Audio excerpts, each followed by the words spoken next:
Tēnā koe, oza tēnā koutou. Ko patariki hau nui maua tōku ingoa. Ko hukuroa te maunga, manga wero, te awa. Raitihi, me te tuki te marae. Uenuku, te papakainga. Che, up to, and like we're doing Māori, chuck in another one more, up to. Welcome back to Practical with Pimu. I'm going to show you how to put that rosemary into a bit of your kaitare. And yeah, carry on the planting. So che, welcome back. Good to see the greater Wanganui district keeping it COVID free. Everyone's jumped on the old power mask. So you know, power to the people on that one. So yeah, what we're gonna do anyway is I know I said I like it on my I like throwing this on my lamb and my potatoes and pumpkin. I didn't say that, but I do like that. And obviously, check this bad boy out. Old Auntie Gail, come and chop this one off. Size of a whole head. So what goes good with pumpkin soup? Bread. And an easy thing to chuck rosemary on is focaccia bread. So basically, chop up your rosemary, chop up your thyme. What's thyme? I don't know, what is thyme? What is the concept of thyme? But in this case, it's this little plant here, which I'll show you how to plant that later. So yeah, man, this is what we're going to need. We're going to need a bit of garlic. Obviously, you know where that is, right there. Chop up a tablespoon of rosemary. Mere, got my pronunciation right. We'll chop up some thyme. Need a bit of honey. Shout out to Tuaropaki for sending the care package out to the Kaumatua. Bit of yeast, bit of flour, olive oil for taste, which is the key, mate. Salt and pepper too. So let's grab our olive oil and our herbs and infuse it. Get the infusion. 1/4 cup of olive oil in the pan. Start to warm it up. And just get those herbs and that garlic in there. What that's going to do is start to bubble up. Feed her off on a low heat. Let that infuse and heat up. And then we'll go on to the next part. What we want to go on to now was what we want to go on to now was you know, any good bread needs yeast in it to make it rise. Cup of warm water, 2 1/4 teaspoons. Go out of it.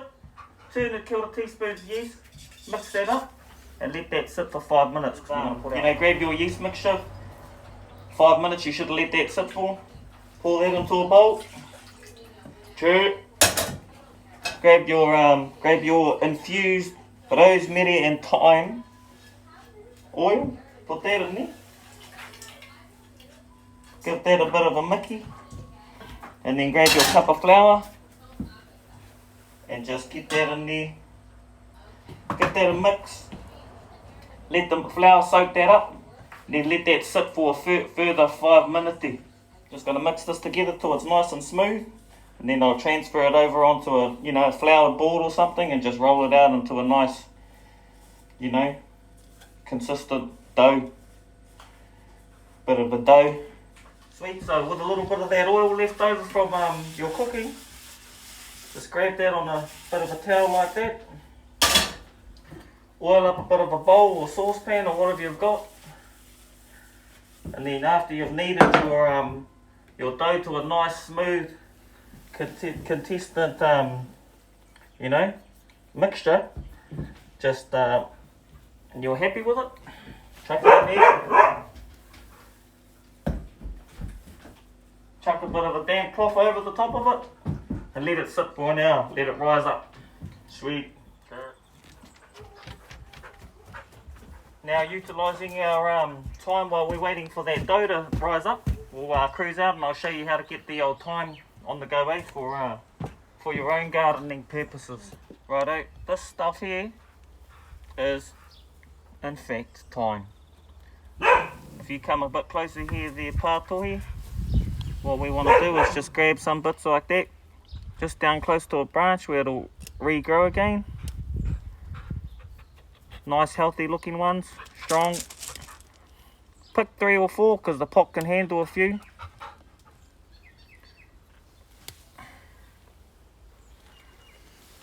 That's what we're after. few of those. Like I said, jam jar, a couple of holes in it. You know, dirt's dirt. This is not too bad dirt. It seems to be growing stuff. So grab a scoop of that. Pull out the shit. Oh, pull out the bad stuff. Maybe chuck some of your seaweed juice on there, or your kinder juice, or whatever. And then same method. Strip these stalks back. Dip them in there. There's a little other thing that we're going to do before we poke them in, which is just another version of root blasting them. Sweet. So you know, once you've got your sprigs or stalks, or whatever you want to call them, you know, strip about a third of them off again, just like that, from back to front. Same again on that one. Pretty easy. Save that stuff because you can go and use it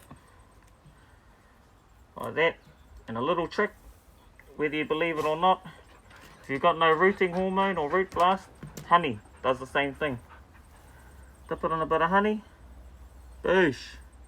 Dip it in a bit of honey, boosh. Dip it in a bit of honey, boosh. I'm going to chuck 4 in here because it can handle 4, and the more you get pumping, the better. Voila, pat that down, nice and firm. Then I'll show you the old final phase. Sure. Sweet. So obviously here's one I prepared earlier. Bang, how's that? Magic. Grab this and chuck it over the top like that. What's it gonna do? What's it gonna do? I don't know. What is it gonna do? Well, I'm glad you asked. It's gonna make act like a little greenhouse, a little humidity vacuum there, make a little micro environment for it. So you can just water it through the top with a little spray mist, keep it in the sun, and it's just protected there. It's going to just grow over the next couple of weeks. A bit of life will come through and those things will just start to bush out. You know, when they do bush out, you can sort of pin them down. I know a few of you fellas will know how to pin things down, but anyway, sure, that's your quick access to growing your own thyme. Sure. Yeah, so when you get your when your dough's risen up, what you want to do is just do the old, oh, there we go, oh, what's in the back, oh. So after an hour when the old dough's risen, you just want to lay that out onto a baking tray. Are you getting in there, Mum? Are you coming in there to give a, you in there? Are you trying to get in on the old act, eh? Typical. Hey, these mullets say they want to try and get on the camera as much as they can. How do you roll the dough out, Mum? You just push it out like this, eh? So push your dough out onto the baking tray. Get it all spread out anyway. And preheat your oven to 220 Celsius. Celsius maximus. And then once that's sorted out, let this dough rise another 20 minutes. And then I'll show you what to do. What you want to do is tie ho for a neck 20, eh? Check. Alright, now with your leftover garlic and rosemary mint, you should have left a little bit of that over there. Get that. Scoop that on there. Don't be afraid to get the old ringers in there. Spread that around. See, I've left a few little holes in there just to make the bread get a little bit of shape, a little bit of texture. Now let that stand for 20 minutes in a nice warm spot in the kitchen. And then chuck that in that 220. Straight in, 20 neck minute. Check. With the power of TV. So yeah, nah, whack that out of the oven, not looking too bad, eh? Bit of a few, eh? Grab your glaze brush. Oh, I haven't got one. Nah, neither. Grab this, do that. Before there was glaze brushes, there was bushes. A little bit of salt. A little bit of pepper. Sprinkle of the old green herb. Voila, as they say in Francais. Chair to the chair. Hooey-yay, hooey-yay. Taiki.